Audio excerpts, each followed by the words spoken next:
Hello students, welcome to online classes. आज हम lesson 9 life of tropical and subtropical region and Ganga and Brahmaputra basin and Amazon के बारे में पढ़ेंगे।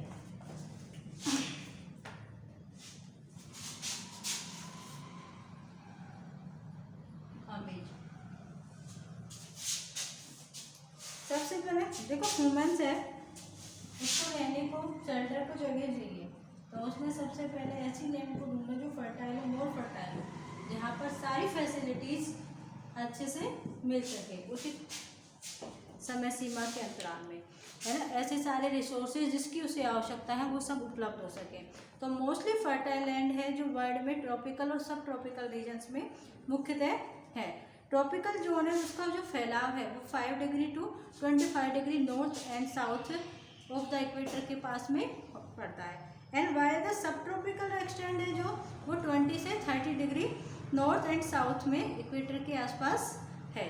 To regions located tropical and sub, ये दोनों locations मिलके sub tropical and tropical regions world Amazon basin और गंगा ब्रह्मपुत्र बेसिन बनाती हैं। सबसे पहले आता है Amazon basin.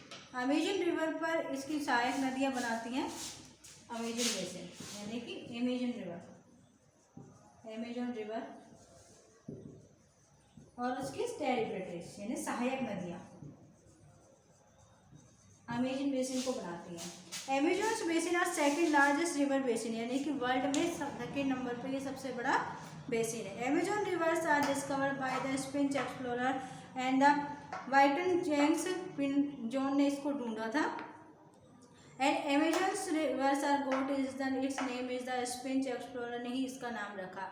And who were the attack of the group of local tribes wearing the headgears of grass skirt and the pupil reminders which the time of human valley now as Amazon। देखो उस समय Amazon basin इसको reminder के लिए tribe peoples वहाँ पे सबसे ज़्यादा रहते थे, वुमेन्स एंड मेंस, उनका एक ग्रुप था, उन्हें एक्सप्लोर करने के लिए अपनी जगह को बढ़ाने के लिए फर्टाइल लैंड को। तो अमेजन ने जो स्पेनिश एक्सप्लोरर था उसने उन पर अटैक किया और अपने ग्रास और हेडगियर्स वगैरह को यूज करते हुए अपने साम्राज्य को बढ़ाया, अपने क्षेत्र को बढ़ाया।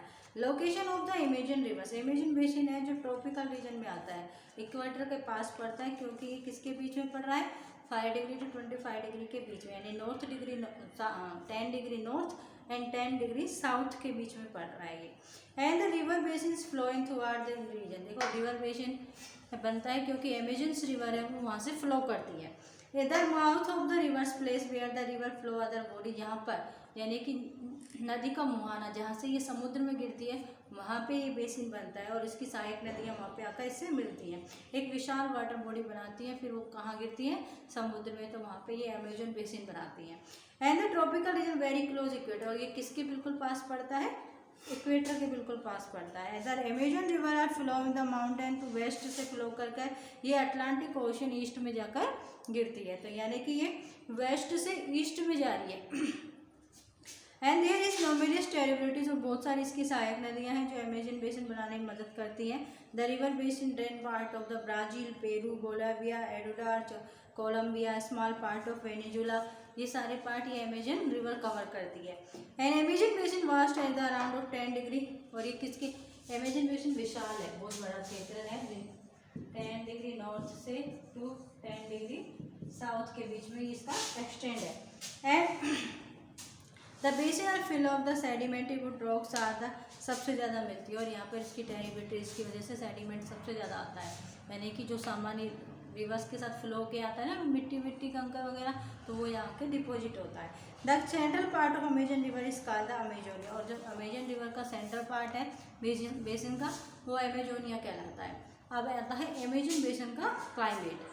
Amazon basin are the stretch directly on the equator से डायरेक्टली विस्तार करता है, तो ये हॉट एंड वेट क्लाइमेट रखता है, यानी कि गर्म और आर्द्र थ्रू आउट द ईयर, यानी पूरे वर्ष पर्यंत तक। Both day and night are almost are equal, दिन और रात बराबर होते हैं, हॉट एंड ह्यूमिड क्लाइमेट रहता है दोनों में। And feel sticky of skin rainfall high about the every day, यानी कि ऑलमोस्ट हाई रेनफॉल होता है, और जो फील होता है स्टिकी यानी कि चिपचिपापन महसूस होता है स्किन पर। The at night temperature fall about the humidity remains are usual high, रात के समय टेम्परेचर तो कम होने लगता है लेकिन ह्यूमिडिटी बढ़ने लगती है। And total rainfall almost 200 centimetre annually, यानी कि प्रतिवर्ष 200 सेंटीमीटर या उससे अधिक रेनफॉल यहाँ पे होती है। अब यहाँ पे फ्लोरा और फ्यूना अमेजन बेसिन की, यानी कि पेड़ पौधों की species and animals species. The hot and wet climate होने से और रेनफॉल अधिक होने से यहाँ पर क्या हार्डवुड फॉरेस्ट मिलते हैं एंड थिक कवर प्लांट होते हैं। जो ट्री और वेजिटेशन है वो उसकी ट्रंक बहुत मोटी होती है, स्लेव्स यानी पत्तियाँ बड़ी होती हैं। टू वार्म ग्रोविंग सीजन होने की वजह से ये इसकी जो पेड़ पौधों की लंबाई है वो 60 to 40 सेंटीमीटर तक बढ़ती है। और यहाँ पे जो एवरग्रीन फॉरेस्ट है वो सबसे ज़्यादा मिलते हैं 3 टायर सिस्टम के अनुसार, यानी टॉल, मीडियम एंड क्रीपर, यानी कि ज़मीन पे फैलने वाले, मीडियम साइज के और बड़े।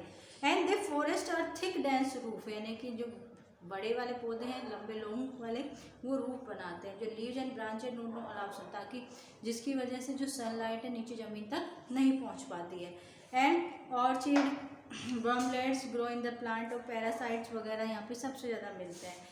And rainfall about the 250 centimetre per year distribute together year, यानी कि वह बताया ना 200 से अधिक रेनफॉल होता है, यानी कि 250 के समथिंग रेनफॉल होता है। जैसे महागोनी, एबोनी, रोजवुड ट्री यहाँ पे सबसे ज़्यादा मिलते हैं। अगर हम एनिमल्स की बात करें तो like monkey, jaguars, alligators muddy bank पे सबसे ज़्यादा मिलते हैं। इंसेक्ट, रेप्टाइल्स वगैरह यहाँ पे बहुत सारे और अलग अलग प्रजातियों की स्पीसीज यहाँ पे मिलती है। Thank you. आगे का टॉपिक चल पड़ेगा।